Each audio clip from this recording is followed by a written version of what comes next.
Good evening to you. Today too we are going to take a look at another misappropriation of finances. Before we get into the details of what we are going to talk about, let me draw your attention to this particular paper article that has been published on July 2nd this year. It says that the CEB in 2007 has incurred losses of 49,231 million, or roughly around 49 billion rupees. That is the amount that CEB has lost in the year 2017 according to this paper article. This is where we start our presentation today. We are going to take you through what has happened. Now, we know that the CEB has a subsidiary by the name of Lanka Transformers Limited, also known as LTL for short form. Now, in the year 2006, when they wanted to create a combined cycle power plant in Kerala, they needed money. So they set up a company called West Coast. What is this West Coast company? West Coast company has shares of the government of Sri Lanka. It has shares of the EPF fund. It has shares of the Lakdanavi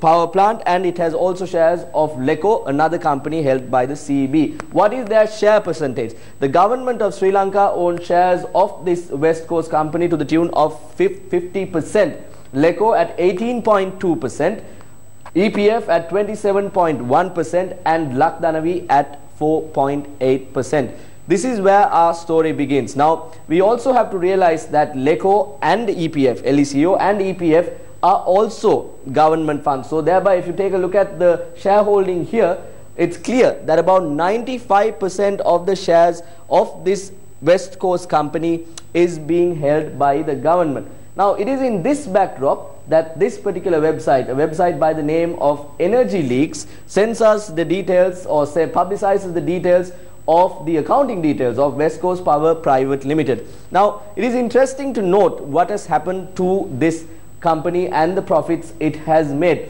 Again, let me draw your attention to this particular headline that we saw a few minutes ago. 49,231 million rupee loss in the year 2017 to the CEB. Now, you get your utility bills every month, and the power bill, the electricity bill is one such utility bill, and you know how much you owe or you have to pay, and that amount, you take a look at the electricity bill that is sitting in while you're watching us from home this evening. Take a look at the money that you have to pay and just think for a bit as to where this money is going. If they increase the price of the electricity bill by 1 rupee, billions is incurred by the CEB. Billions goes into the CEB. But do they go as profits to the CEB, or do they go into someone else's pocket, is what we have to question about and look into.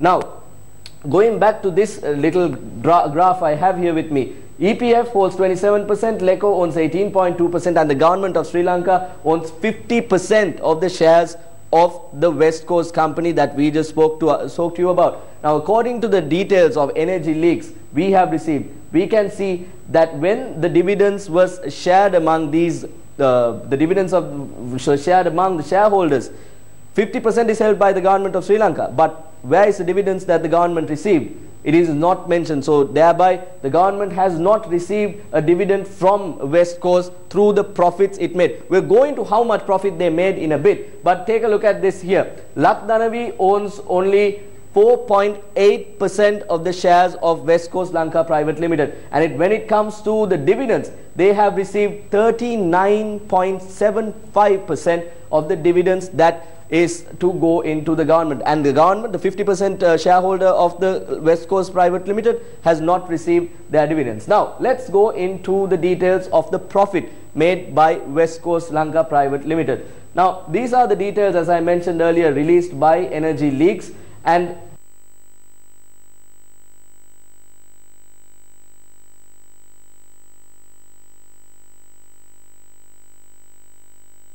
in the year 2016, they make a profit of 10 billion rupees, and they have put down a value of 599 million as a financial income. And if you just go into the details, and if you have a look at the details that we have here with us, if they invest the profit that they made into a bank account, the 599 million that we see here is the money that they have received as a financial income.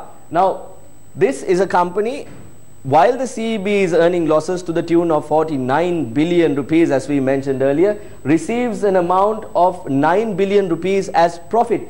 And if you just go through the retained earnings of this company, we can see that they have close to 35 billion rupees in their retained earnings. The CEB is earning losses to the tune of 49 billion rupees, and a company that is held, a subsidiary of this company, the CEB, the West Coast Lanka Private Limited, has a retained profit of 35 billion. So that is the situation that is surrounding this the company that has been making profits. Now, the people who are involved in this in the past and presently are people who have been doing this for a long period of time. We remember how we've spoken about the activities of the Secretary to the Ministry of Power and Renewable Energy, Dr. Suren Batagoda, and Minister Ranjit Siambala-Pittiya. And we remember how we continuously reported to you about the activities of the Public Utilities Commission of Sri Lanka. Now, this is probably why the Public Utilities Commission of Sri Lanka is trying very hard to have a grip as to what is going on at the CEB, and that is probably why the CEB trade unions, the engineering trade unions at the CEB come forward and say, you know what, we don't want PUCSL to operate, we don't want the chairman anymore, and that is probably why all of this is happening. We spoke to you about a company by the name of LTL. There are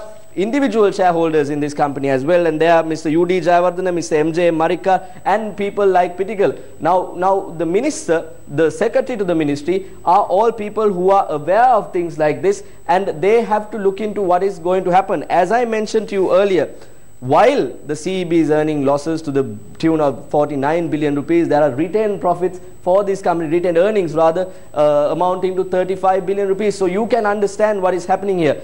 A company that is held by the CEB is earning profits, while the CEB itself has been earning losses over the years. So once again, if you just go through, the president seems to be aware of this. That is probably why the president is also encouraging the PUCSL to have a stronger grip with regard to the CEB. And the CEB have unions, and these unions want the institutions like the Public Utilities Commission to stop what they are doing. They say that we don't want the chairman, or we will not make the relevant payments. So these are the situations that surrounds the Ceylon Electricity Board. And once again, let me reiterate, if they increase your electricity bill, if your utility bills are increased by 1 rupee, the CEB will be making profits in the tunes of billions.